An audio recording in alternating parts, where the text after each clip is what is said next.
Une parenthèse culturelle, les amateurs de cinéma l'attendent chaque année avec beaucoup d'impatience. Vous avez compris, c'est la cérémonie des Césars. 51e cérémonie ce soir qui va récompenser les meilleurs films français de 2025. Bonjour Natacha Vesnick. Bonjour Elisabeth. On parle avec vous.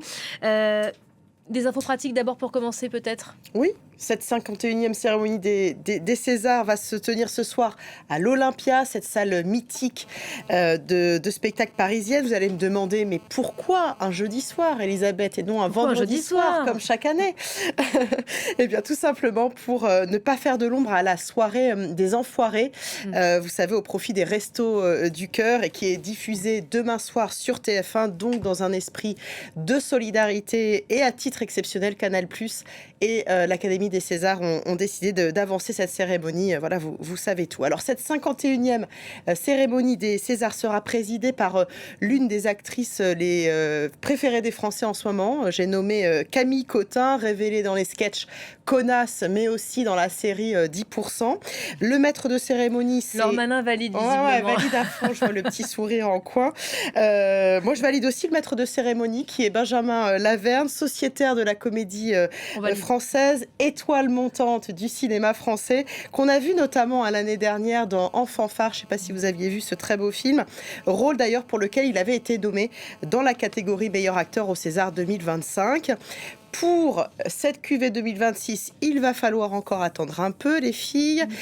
Pour connaître les lauréats, on sait en revanche déjà qui va leur décerner leur prix. Et il y a du beau monde.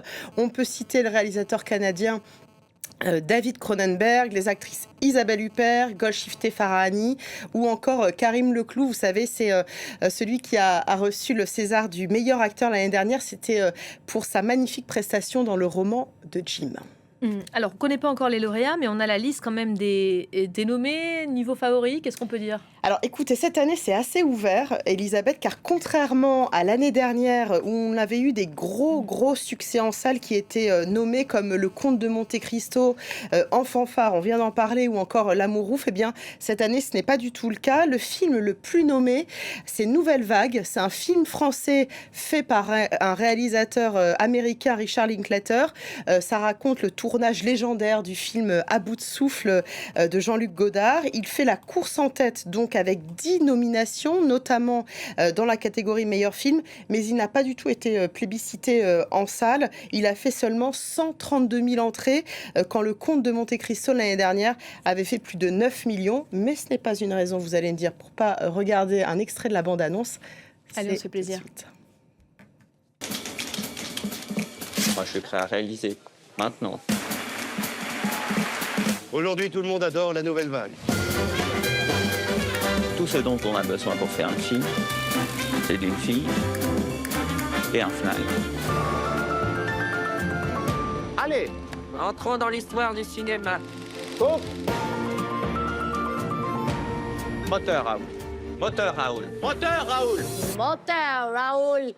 Moteur. Moteur, voilà, 132 000 entrées seulement. Hein. Le film qui a fait le plus d'entrées parmi les nommés cette année dans la catégorie meilleur film, c'est L'Attachement de Karine Tardieu, et il a fait 780 000 entrées. Donc là, on est encore bien loin des scores des films nommés au César l'année dernière. Donc L'Attachement de Karine Tardieu pourrait bien s'en sortir cette année, car il traite de sujets comme le deuil, la reconstruction d'un petit garçon après la mort de sa mère, des thèmes qui parlent à beaucoup. En tout cas, il est nommé dans 8 catégories. Et d'ailleurs, Valéria Bruni-Tedeschi pourrait bien remporter le César de la meilleure actrice pour son rôle dans ce film très sensible. Il y a 2 autres films qui sont également nommés 8 fois. Oui, alors il y a Dossier 137 de Dominique Moll. Vous savez, ce réalisateur qui a déjà obtenu le César du meilleur film en 2023, c'était pour La Nuit du 12. Là, c'est ce Dossier 137, c'est l'histoire d'une bavure policière en marge d'une manifestation des Gilets jaunes, avec Léa Drucker, qui elle aussi est nommée dans la catégorie de la meilleure actrice. Eh ben, je vous propose de regarder là aussi un extrait de la bande-annonce. On regarde. Qu'est-ce que vous avez vu dans la rue? Qui a dit que j'étais à la fenêtre? J'espère qu'ils vont pas étouffer l'affaire. Tu vas pas t'y mettre, toi aussi? Franchement, c'est la honte. C'est des héros, les mecs. T'as vu tout ce qu'on leur demande? Tu peux pas te mettre un peu à leur place? Mais à force de trouver des excuses à ceux qui déconnent, les flics sérieux qui essaient de bien faire leur boulot, ils vont tous se barrer de la police. sont jamais sanctionnés. Ce n'est pas le moment de provoquer la grogne des syndicats. Qu'est-ce qui vous arrive, Madame Bertrand? Si tout le monde pense qu'un autre point de vue que le sien est hostile, comment on tient ensemble? Je sais plus, moi.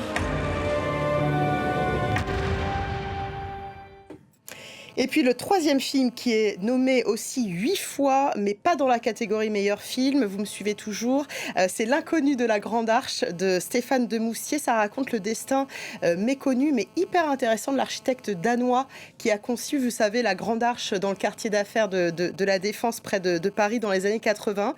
Cet architecte qui est très bien interprété d'ailleurs par un acteur danois, Claes Bang, est nommé d'ailleurs dans la catégorie du meilleur acteur aux côtés de Laurent Lafitte pour son rôle dans La femme la plus riche du monde, ou encore Bastien Bouillon dans Partir un jour.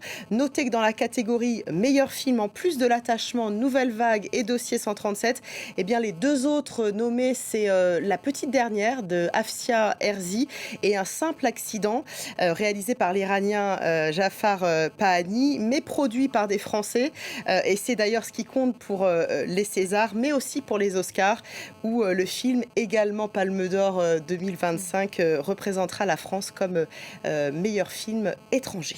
Bon, ça fait beaucoup de suspense jusqu'à la dernière minute, on aura compris, tout Natacha. tout est très ouvert cette Il y a quand même une certitude, c'est que ce soir, Jim Carrey va recevoir un César d'honneur. Oui, après Julia Roberts l'année dernière, l'acteur prolifique des années 90 va être récompensé pour l'ensemble de sa carrière.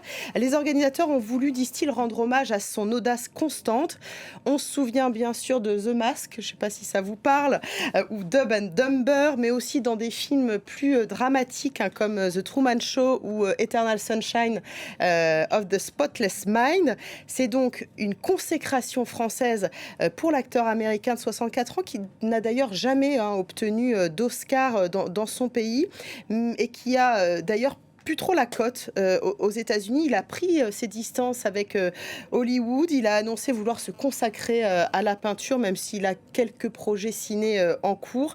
En tout cas, Elisabeth, son côté burlesque devrait mettre l'ambiance ce soir à l'Olympia. En tout cas, pour tout savoir sur cette cérémonie des Césars, je vous donne rendez-vous demain à 12h15 dans À l'affiche spéciale avec notre Monsieur Cinéma, Thomas Borel.